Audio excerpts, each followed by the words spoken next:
Summertime in the area. July is upon us and a great time to get outdoors and enjoy yourself. North Coast Spotlight is with you, and our first stop is going to be the Ironman contest. We're going to find out more about that right now. We got a couple of gentlemen here to talk about this. Jason Whirling, Sandusky Recreation Department, and we've got Ben Simon from Shores and Islands to tell us a little bit about what's going to be going on come July. I'll start off with you if I could, sir, because after all, Sandusky Rec Department's been involved in this now for what, third year? This will be our third year, correct. Yeah, we're set for, we actually extended, so we could go as far as 2029. Oh, they renewed? They did renew. Yeah. Excellent. So what does that say about the first 2 years and this year coming up as far as the people that put this on? Sandusky really showed up as far as just the participants, people that are from the area that are actually participating. But the biggest part, I think, was how the city kind of showed up and the residents and the volunteers and all the things that make this kind of go seamless. It couldn't have gone better the first 2 years of hosting such a big event.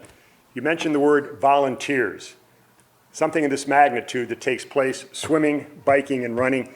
It's just not the participants, it's the folks that are willing to get out there and help. We couldn't do it without the volunteers. There you go. Just the event wouldn't happen. There's at least 700, I believe, 700 to 1,000 volunteers that come out, hold water cups, take registrations. We're talking about how they have to hold the water cups as the bikes go fast by them in Sandusky County. So it's been it's really great to have folks that'll, volunteer and be a captain. I think we got a couple captains positions that still need to be filled going into July, but those captains kind of bring all the rest of the volunteers together and tell them what to do. Ben Simon with Shores and Islands, if you could please, a little bit about your organization in relationship to promoting this event, because I understand it now has established itself just not nationally, but internationally as far as interest from participants. Oh, absolutely. We're all over the place. This, like Jason said, this is the third year here in Sandusky, and Shores and Islands is the DMO for Erie and Ottawa counties. So our job is to market the area. So, when Jason comes to us and we get together and think about events and things to bring to this area, this is a major event that we're bringing. As interest started to peak, you're starting to get calls and people wanting to know a little bit more about the area, maybe first-time participants? I'm getting more calls actually about volunteering. Really? Yeah, I think the registration, Ironman kind of has that all wrapped up. Okay. We do have a link on our website that'll direct you to the registration.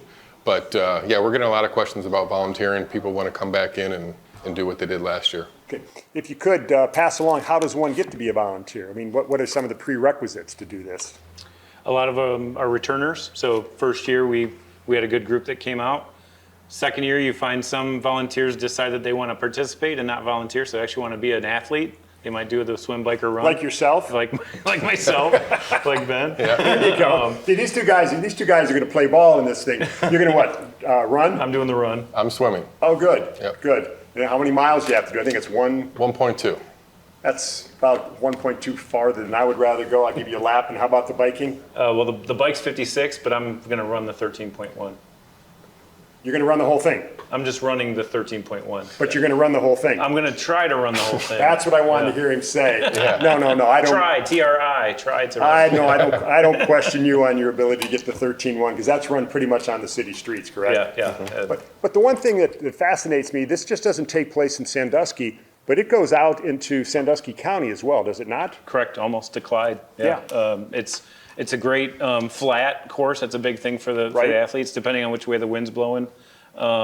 Whether they have a headwind or they're getting pushed back into Sandusky. It's a 56-mile, one-loop course. Some of those other courses you'll find are 2-3 loops, but this is a one-loop course. And Well, I would think on something like this, obviously you're running county roads. I don't know if you go on state routes, but you have to have a lot of cooperation from law enforcement and people in the different townships as well. Sure. We do, yes. We're coordinating, each of us, the city of Sandusky, Shores and Islands, Ironman themselves, we're all kind of coordinating and getting together to make sure that we have the police department and the EMS services down in the city and out during the course. And I know the event itself takes place on a Sunday, starts dawn, somewhere around there, 6:30 a.m., I believe. Right. But there are some events that are going on or different activities prior to that on Saturday, I believe, is there not? The festival space is open, so the Ironman, yes. The big, you can go in and check out the merch. We get everything set up prior to the event. They get the boat. The big thing about this about this event that is unique is that they're starting off of a ferry. So all the swimmers have their goggles on and their swim caps on, and they're actually jumping into Sandusky Bay from Kelly's Island Ferry that we set up the night before. It's quite a shot to see that, isn't it? If you can get down there at 6:30 to see it, it is amazing, because both the Chesapeake Lofts property on this side and the Jackson Street Pier on this side are just lined with all the families and friends trying to figure out if that's their swim cap, and goggles going in the water out there. But it's an amazing sight to see. One of the things we mentioned that this has national and even international flavor to it now, Ben. What's the feedback been like from people that have never been to Sandusky, or for that matter, been to Erie County? What's been the feedback that your organization has been able to pick up on? It's been great. I mean, we've really started to ramp up the traffic this year in terms of, we had a solar eclipse, so we had some big recognition coming in from other states and across the country. So it really showed who Shores and Islands was and what we could put together for Erie County and Ottawa County. So the response has been great, and I think we're going to get just as many volunteers as we did last year. Think of the people that have never been downtown Sandusky before that are participating in this event. What feedback do you find from people that are visiting? Just how great of a waterfront community it is, and having the Sandusky Bay Pathway. When we have the event, you'll see a lot of even weeks prior. There's a couple bike previews that they'll do. So a couple Saturdays ago, they had a bike preview where they'll go and everyone will come into town, 100 bikers. We'll all meet up, go ride the course. Right. They've got to go somewhere they might come in the night before and stay the night. They're definitely gonna go somewhere and get food and a beverage or two after they're done. So it's really that impact of having people seeing Sandusky for the first, second, third time and coming back. And as you mentioned, well over 1,000 people will be participating in this, and they got their support group too, because they got to have friends, family, and loved ones to come in and drag them out of the water, or help them after they get done at the end of the event. So it really is a magnificent weekend for our area. Yeah, we're looking forward to most of the people that have done this event once or twice come back with their families and stay for 3 or 4 days. So that's really when they get to explore Erie and Ottawa counties and see what there is to do outside of just this event. So it's a great way for them to really spend the weekend here and take in everything we have to offer. Great. Ben Simon, Shores and Islands. Jason Whirling, Sandusky Rec Department. Appreciate your time, gentlemen. Thank you very much, and let's have a great event, shall we? Thank you. Definitely, thank you. I know we got a lot of runners, we got a lot of swimmers, we got a lot of bikers out there in the Ironman contest, one of the very best in the country, so you got to come down and enjoy that here in Sandusky. Well, right after the break, we're going to go across the bridge. The food dude is on tap. He's going to take us to one of the eateries over in Port Clinton.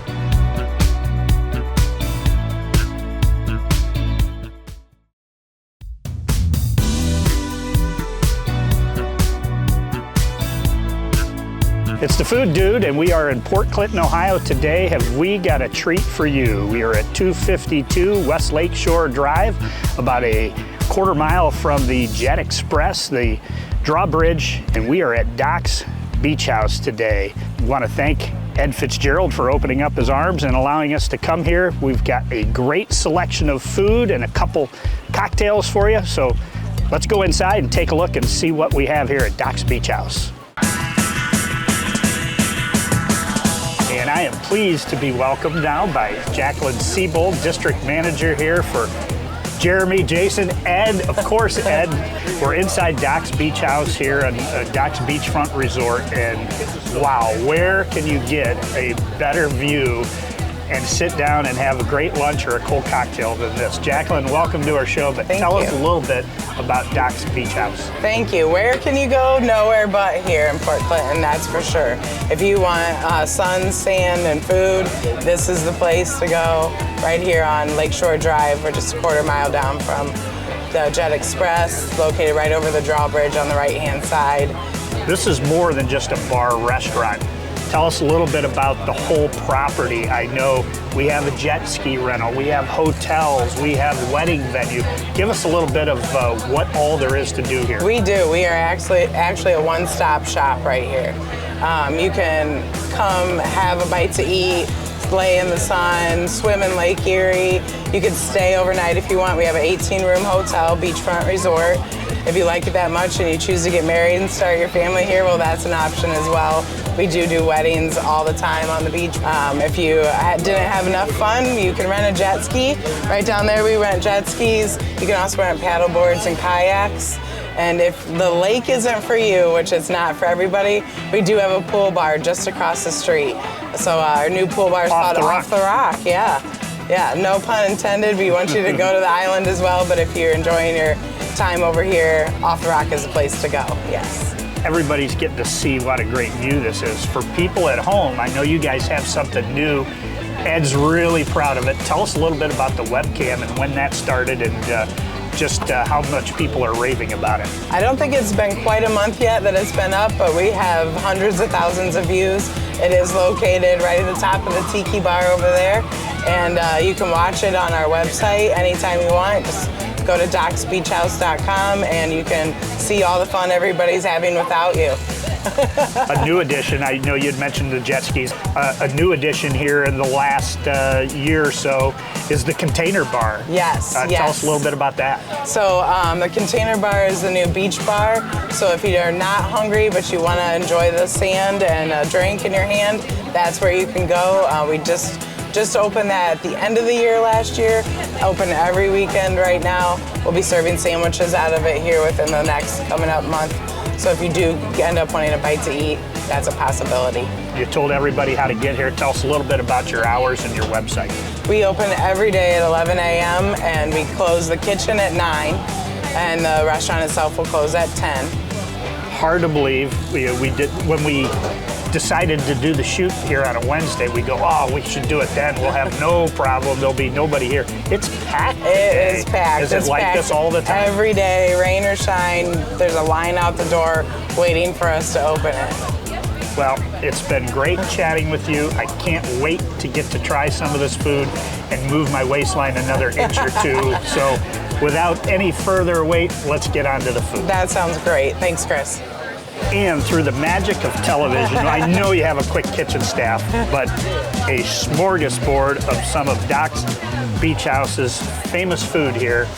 Let's talk about this place first. All right, what Chris. are we Well, I do trying? want to say they definitely pulled out all the stops here for you. So if we're going to start with the fresh Lake Erie perch, you're coming to Lake Erie, you have to have it, right? Yes. It is fresh, delivered every day, never frozen, hand breaded in the morning with some love from the girls, and then deep fried all day until it runs out.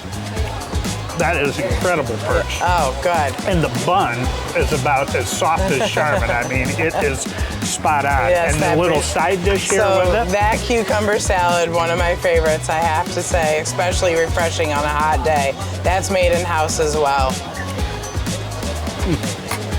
Again, perfectly crunchy. The dressing, the marinade, the tomato just accentuates the taste. That is fantastic. I want to stay with, what's in the sea. So we're going to move over to this dish here. Okay, well, I know I said the cucumber salad is my favorite. It's my favorite side. Okay. But right here, this is the stuffed avocado. And it is stuffed with some blackened Cajun shrimp, homemade pico de gallo, and a Cajun aioli. Now, do most people just jump right in on this, or do they use a fork? Everybody has their own style, so it's really up to you. But the ripened avocados can be tricky sometimes. With a name like the food guy, I don't use silverware. There you go. That's the way to do it, I have to say. Fantastic. Fantastic. The perch was excellent. This is downright awesome. Oh, good. I'm so glad. And I to hear have a that. feeling that probably is semi-healthy. Oh, yes, I'd have to agree with that. We'll come back to that one. We'll go to one of my favorites. I am a meat and potato type of guy. Okay, well then you and Ed are just alike. That's the chipotle ribs. Chipotle ribs. Chipotle ribs. They marinate them and make them in-house as well. I don't want to even attempt to try and take these, so I'm just going in with a fork. There you go. Wow. I see it fell right off the bone. That is the triple play there. Oh, good. Lake Erie perch, stuffed avocado with those shrimp, and then the chipotle ribs. Those fall off the bone. And to stick with the healthy theme, we got the fresh fruit there with the fruit salsa. I was going to say, I'll get to the fruit a little later, But Okay. let's get on to dessert. Let's do that. That is key lime pie. And if we didn't make enough stuff in-house, we also make that one. That key lime pie is made from top In-house. to bottom, in-house. Yes, sir. All right. One of our best sellers. Hard to keep them made.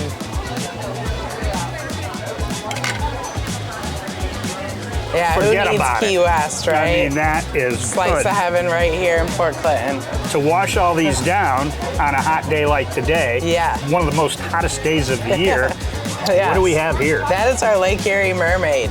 I am gonna try this mermaid. I'm gonna try the cherry first. I can tell you what's in it. I can just tell you from the taste. There's Malibu rum in that. Oh, yes. There's blue curacao. There is. Some passion fruit. That is incredible. Yes, And yes. then before the whipped cream, And if you think you're having a blast, a beach blast drink here. a beach blast. Well, having a goatee and drinking anything with whipped cream on it is bad, so I am going through the straw with Okay, this. I don't blame you there. 3 kinds of rum in there. Another amazing drink. Excellent. You guys have hit it out of the park here. Thank you. I mean, thank you. phenomenal. And The kitchen staff hits it out of the I park. was gonna say, I looked at the menu. The menu's huge. There's It is. something on this menu for everybody. There is. So how do they do it back there? I guess that's Made's secret. It's not my secret to tell. Made is an amazing chef. Well, this was fantastic. I want to thank you for being here with us today, Jacqueline. What do you think about maybe we get out of here and head across the street to Off the Rocks? Oh, I think that'll be an excellent have a idea. nightcap in the afternoon. You bet that. And that'll put a wrap on another food segment here on the North Coast Spotlight. We want to thank everybody here at Doc's Beach House. We had a Lake Erie Mermaid, we had ribs, we had Lake Erie perch, we had everything, and it was off the rocks. That's going to wrap up the show here. I'm the food dude saying, come on over to Doc's Beach House, support your local restaurants, and remember, when it comes to food, I don't mess around.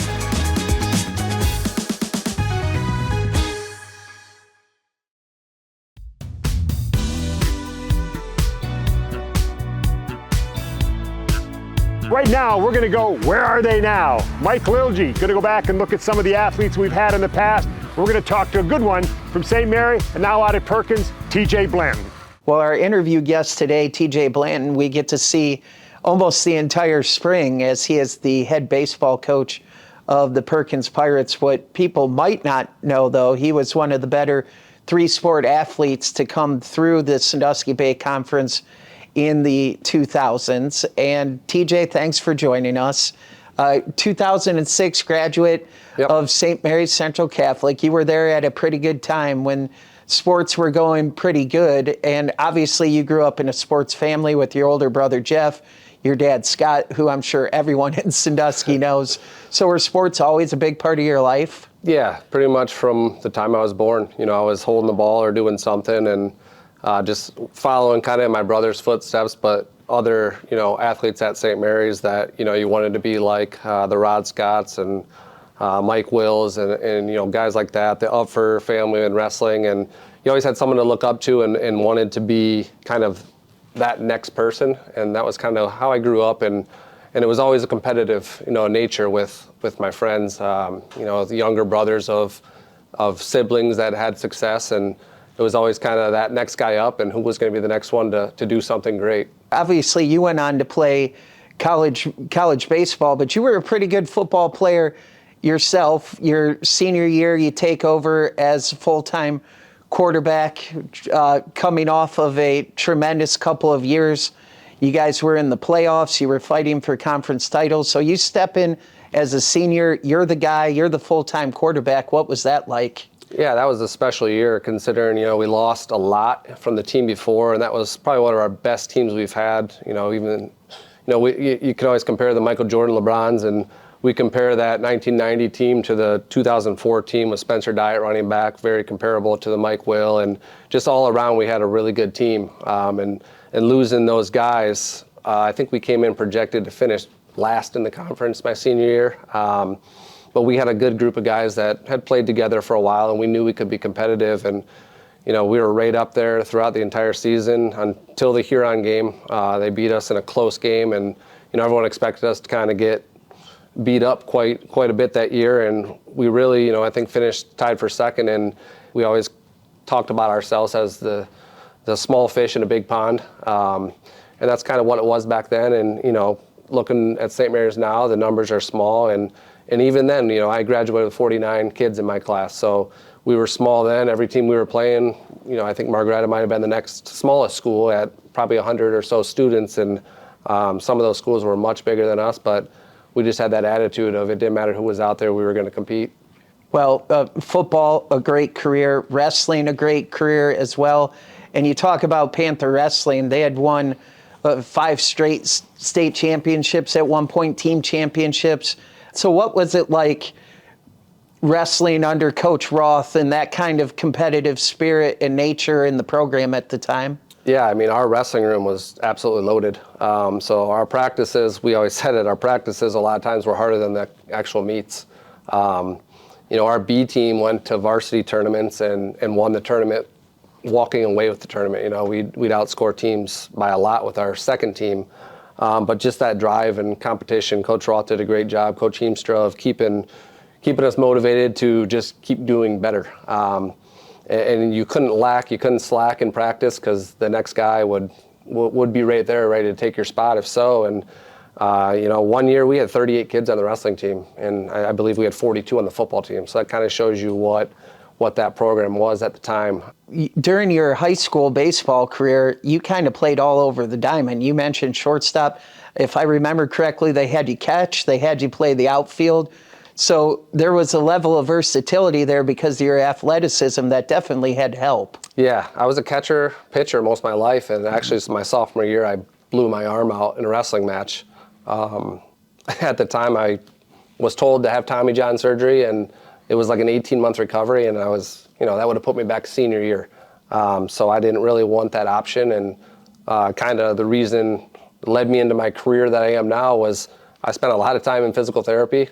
And really, at that point, I had to move to the outfield mostly. Played first base most of my sophomore year in the JV level, and then they put me on the outfield, and that was kind of the move I made, because catching, pitching was kind of out of the question at that point with my arm. I still got back into it a little bit, but when I pitched, it took me about a week to recover after those days. Obviously, you end up playing baseball at Bowling Green, but were there football coaches and wrestling coaches contacting you as well? Yeah, I did. I'd had football offers, more to play wide receiver. I played wide receiver a lot of my career. I really thought football was going to be it for me. I thought I was going to play football, and my brother had some injuries, and basically talked me out of it. Baseball was a better career path, and just kind of the coaches that were there had, kind of talked us into, we can do something here. And freshman year, we finished dead last in the MAC, and if there was a transfer portal at the time, we had a 10 freshman class, and probably 7 of us would have hit the portal. But we stuck together and turned it around the next year and won a conference title. End goal is the team, the team. That's the biggest thing. And, we learned that at a young age, and that carried on with me. And that's kind of one of the things I remember most from Bowling Green. Looking back at it now that you're a coach, what kind of influence did those guys have on you to get into coaching? And maybe even Coach Roth or wrestling, Coach Notstein, or whoever during football as well. Yeah, I think, every little coach you took something from, and I try to model a little bit from every one of those. It's Coach Notstein in football was, military background, was very tough, would bring in the military guys every year and run camps with us. Coach Neal was just straight-laced, and it was going to be the way he did it was the way he did it. There was times where we would take pregame with no ball because we weren't having a good day playing catch. And, Coach Link had, started around here with several SBC titles back before, Perkins kind of started winning when Coach Neal took over. So all of us, all those coaches, Coach Roth just had that mentality of, we're going to compete whenever and wherever against whoever. And so I kind of model off a little bit of each of those. Well, an old adage that they always say about coaching is that it can be tough for the people who were great at that sport. Was that a tough transition for you expectations-wise? Because you obviously were very good at baseball and played it at a higher level than 90% of the population. ever did. Is it tough? Was it tough in the beginning to temper those expectations for your players? Definitely. I'm kind of going back through it now. You know, I started off at St. Mary's, and we were, you know, taking over a program that had some success, and we're kind of down a little, and we're trying to build it back up and struggling to get kids out. And sure, winning 12 games in a season is successful, and that's a good season, and, you know, you're content with that. And I'm one that's really competitive, and I hate losing. You can ask anyone I've coached. I don't like to lose, and it doesn't matter if it's in checkers, you know, whatever it's in. I don't like to lose. And then kind of taking over at Perkins a couple years ago with a team that had 10 seniors that were good, you know, led by Luke Walton, a Division I commit. You know, that was my first Division I player I had playing, and it kind of reset that of, you know, okay, now just being good isn't good enough. Now we need to be great and better. And now we're chasing banners and conference titles, and, you know, we're trying to win district titles and make it back to the Final Four, and, you know, trying to win a state title. So, yeah, there's days you can ask my, you know, players where I might get a little bit more upset. Certain games that, you know, I really want to win those games, or, you know, and we just don't compete or play as well. And then there's other games where it's like, wow, we look great, and, you know, this is all coming together. So that's, you know, that's part of that competitiveness, and I'll keep carrying that till probably the day I die. Big thank you to TJ Blanton for joining us.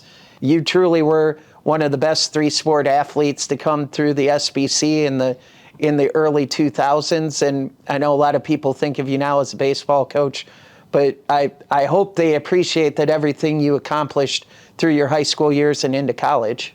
Yeah, no, thanks for having me, and, you know, I plan to be around for a while, so, you know, and just continue to meet more people and really try to grow the sport a little bit more up here, and you know, keep striving for success, and want to put banners on the board and on the walls, and something that those kids can remember the rest of their lives. Just as, you know, I walk into the den at St. Mary's, and you still see your banners up there from wrestling, and those are things that you always have. You can't lose those, no matter whatever happens. You know, you'll always have that to look back, and the friendships that you make, and kind of the life lessons you learn from sports. I'd like to thank TJ Blanton for Where Are They Now? And you can tell that man loves baseball, does he not? One of the great sports in America, and baseball is definitely TJ Blanton's game. Well, that's going to do it on this edition of North Coast Spotlight, program that lets you see the people, places, and activities that take place in our area. Hope you enjoy it. We'll have more coming this summer on North Coast Spotlight.